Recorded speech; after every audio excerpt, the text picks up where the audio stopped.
Hey everyone, ready to dive into something pretty fascinating. Let's do it. Awesome. Today we're tackling Lhosar. You know, the Sherpa and Tibetan New Year. It's a really special time of year. I bet. Now, some of you listening might be maybe prepping for a presentation. We're just curious. Yeah, exactly. Mhm. Or just super curious about this incredible celebration. It's definitely a celebration worth knowing about. Okay, so let's unpack this. Sounds good. What are the key elements? What makes it so vibrant? So much to explore. Yeah. And why should it matter to us, even if we aren't, super familiar with Tibetan culture? Right. It goes beyond that. Exactly. We'll be uncovering some really intriguing stuff today, like hidden symbolism in the food. Oh, yeah. That's always a fun one. And get this, there are 3 different Lhosars. Most people don't know that. Right. That blew my mind, too. We'll get into that. Definitely. And also, we'll talk about how this ancient tradition is finding new life. It's amazing how it's evolving. I know, in the modern world, right. So before we get too deep into it, could you give us a quick rundown of what Lhosar actually means? Sure. Lhosar literally translates to New Year in Tibetan.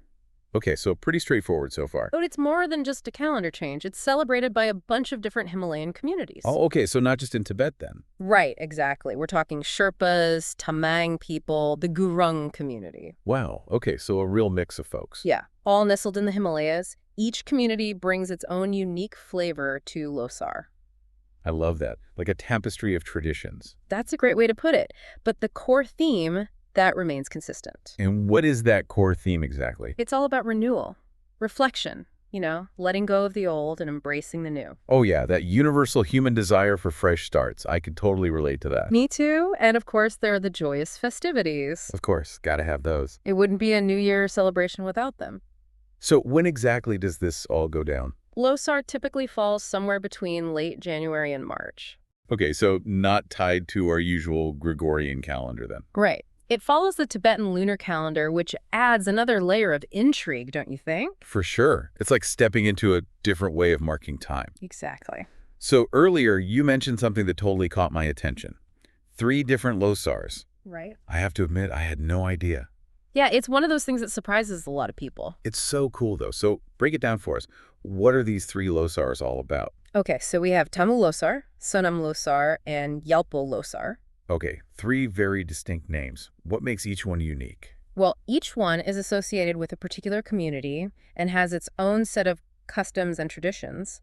Tamu Lhosar is celebrated by the Gurung people. Okay. It's very family-oriented, with lots of feasting, gift-giving, and those kinds of things. Sounds warm and fuzzy. It is. Then there's Sonam Lhosar for the Taman community. Right. This one is known for its vibrant processions and unique music. Oh, wow. I bet that's a sight to see. It is. They use a special drum called the damfu, which gives their music a really distinct sound. I'm already picturing it in my head. And finally, we have Gyalpo Lhosar, the one that's most commonly associated with Tibetans and Sherpas. I gotcha. This is where the spiritual practices really take center stage. Lots of rituals and ceremonies centered around renewal and purification. Fascinating. So 3 Lhosars, each with its own flavor, but united by that core theme of new beginnings. Exactly. It's like different expressions of the same universal desire for a fresh start. I love that. Now let's talk about how Lhosar is actually celebrated. What are some of the key things that people do to mark this special time of year? Well, the preparations usually start a few weeks before the actual Lhosar date. One of the most important things people do is clean their homes. Okay, so like a supercharged spring cleaning? Kind of, but it's more than just cleaning. It's seen as a symbolic act of cleansing. Oh, I see, like getting rid of the old energy to make way for the new. Exactly. People are literally and figuratively sweeping away the past year's negativity. I love that. So practical and symbolic at the same time. It's kind of brilliant when you think about it. It is. And then, of course, there are the decorations. Oh, yes, those are stunning. I've seen pictures of those vibrant prayer flags strung everywhere. Yeah. Those are everywhere during Lhosar. You see them strung across mountainsides, rooftops, monasteries, everywhere. It's got to be so visually striking, especially against the backdrop of the Himalayas. Oh, it is. Those flags carry prayers and wishes for the new year, so they infuse the landscape with this sense of hope and optimism. I can see why that's so powerful. Mm. Okay, so we've got the cleaning, the decorations. What else? Well, you can't forget about the monasteries. They become real hubs of activity during Lhosar. Oh, right. I imagine there are special ceremonies and things happening there. Absolutely. Monks will be chanting. There are masked I dances. bet those are incredible. Oh, they are very colorful, very intricate movements, and the air is thick with incense. It sounds like a total sensory overload in the best way possible. It really is. It's like stepping into another world. Wow. Okay, now I have to ask about the clothes because the traditional outfits I've seen are just stunning. They are. Tell us about those. What makes them so special? So the most iconic garment is the chuba, which is this long, elegant robe worn by both men and women. They're often made of silk or wool and adorned with beautiful embroidery. I can picture them.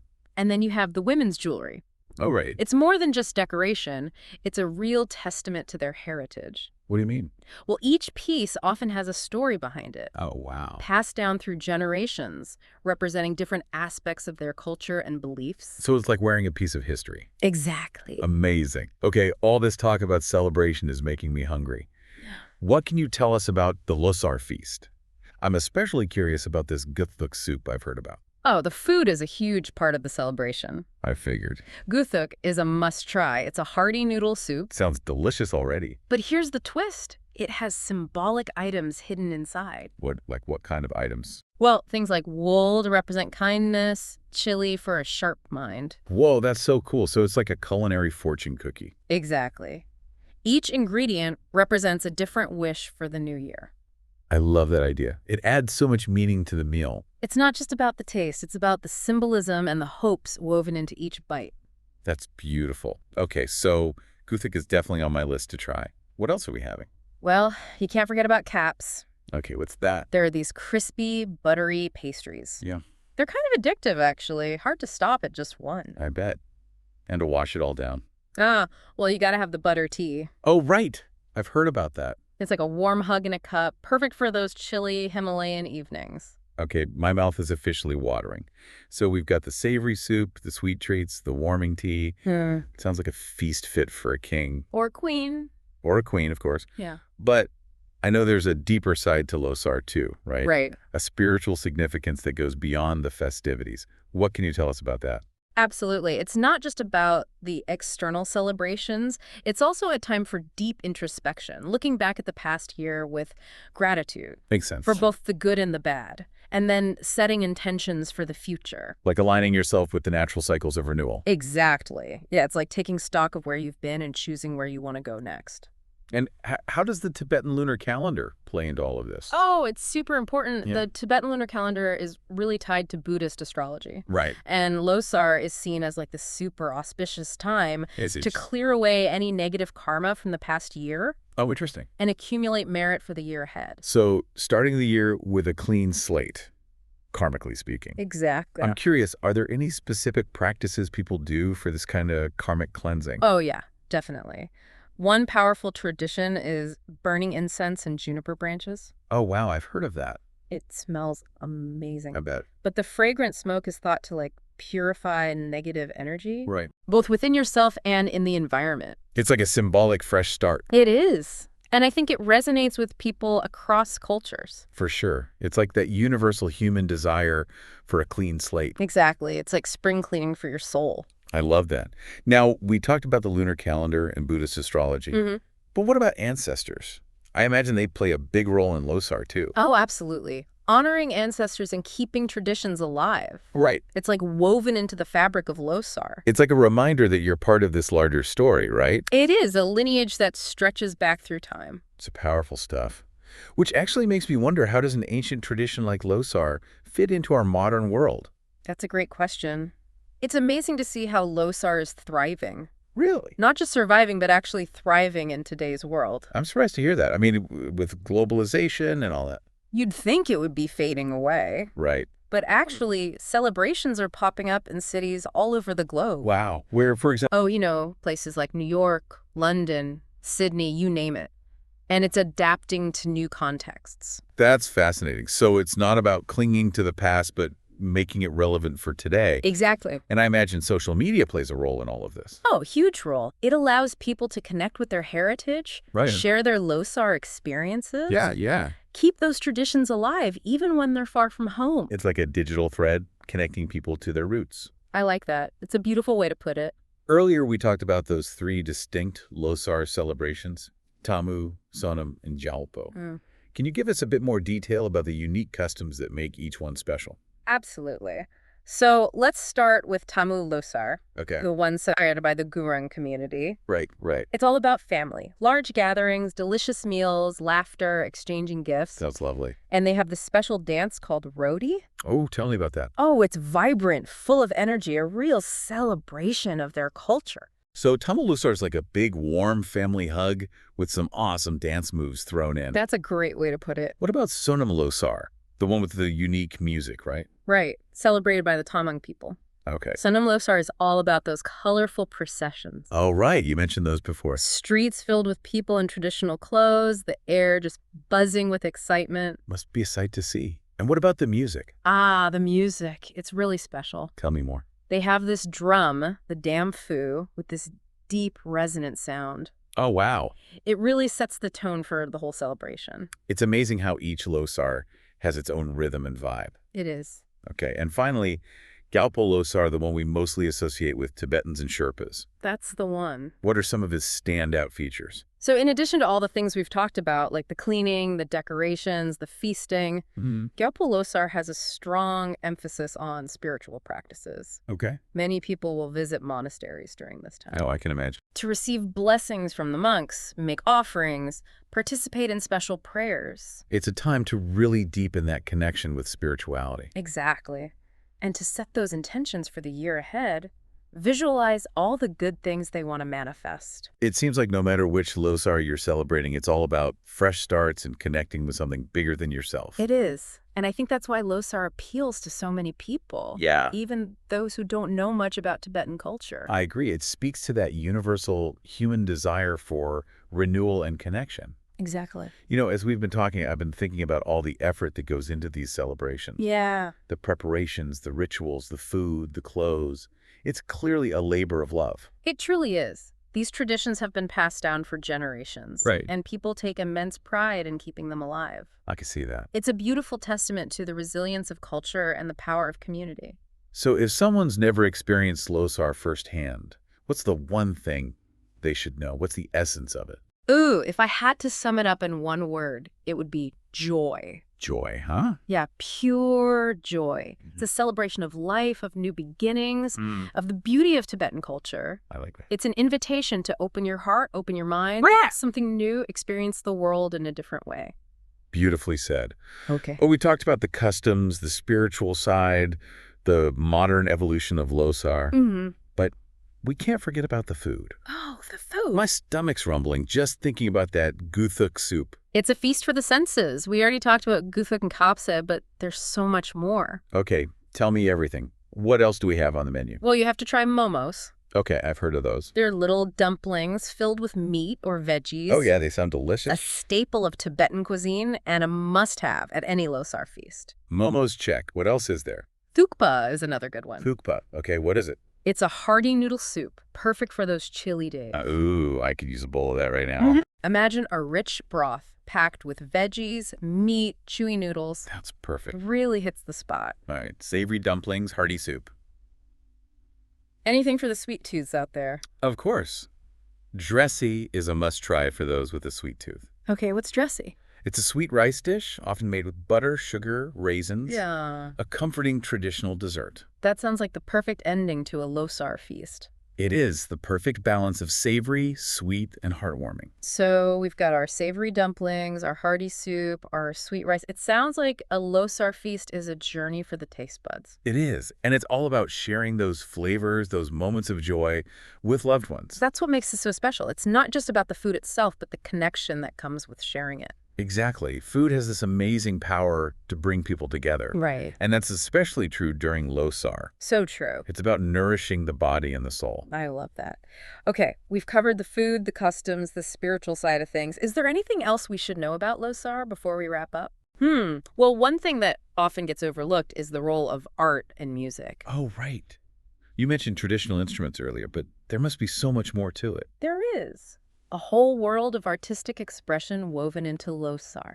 Tell me more. What kind of art are we talking about? Well, think about those intricate thangka paintings. Okay. They often depict Buddhist deities and mandalas. I've seen those. They're incredible. So vibrant, full of symbolic imagery. Yeah, they're mesmerizing. And then you have the colorful masks used in traditional dances. Right, right. Each mask represents a different character or energy. Fascinating.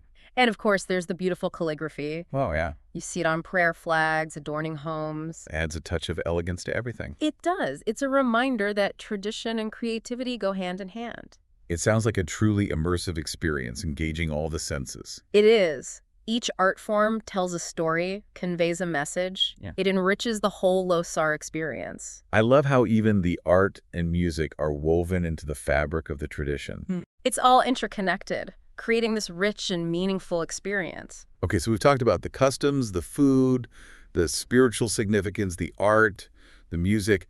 I feel like I've got a pretty good grasp on Lhosar now. I think you do. Is there anything else you'd like to know? Well, before we move on to final thoughts, is there anything else you think our listeners should know? You know, one thing that I find really fascinating about Lhosar is the way it embraces both tradition and modernity. Oh, interesting. Tell me more about that. Well, on one hand, it's deeply rooted in ancient traditions, passed down for centuries. Right, right. But it's also a living tradition, constantly evolving, adapting to the changing times. I see what you mean. It's like finding that balance between honoring the past and moving forward. Exactly. And it's happening all over the world. Yeah.